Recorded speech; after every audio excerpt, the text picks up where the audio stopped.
makalimot at laging nasa parokya. Lagi siyang sumasama sa mga gawain.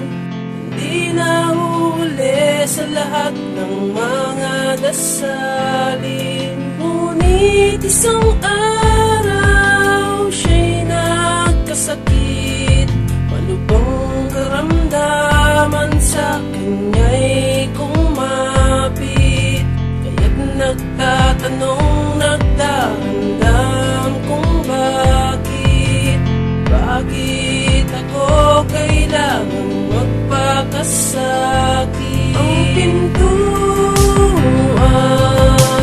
di mo ipakita ang pintuan ng kalangitan.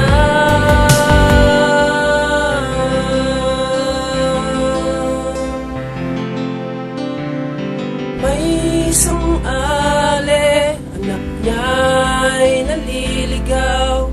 Siya'y nagdadasal na gabayan ng mga galaw ng mahal na anak upang pagpalain. Ngunit na walang saysay, ng anak niya'y patayin. Nagdaramdam ang ina pagkat siya'y nabigo. Hindi dininig kanyang pagsumamo. Hindi naman nagkulang, nasabi sa sarili. Kung siya'y dininig, di pa sana huli.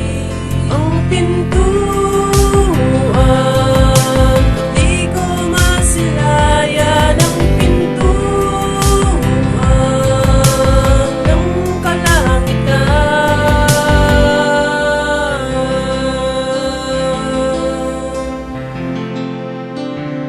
Siya'y sinilang na may kapansanan.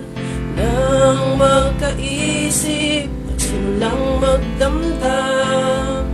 Nagtatanong, bakit ako ba? Walang pagkukulang at pagkakasala. Akala ko ay mahal mo ako. Nanlikain mo ako sa mundo. Hindi pala, oh, hindi pala.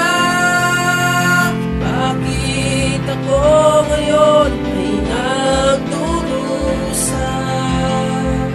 Ang pintuan, di mo ipakita ang pintuan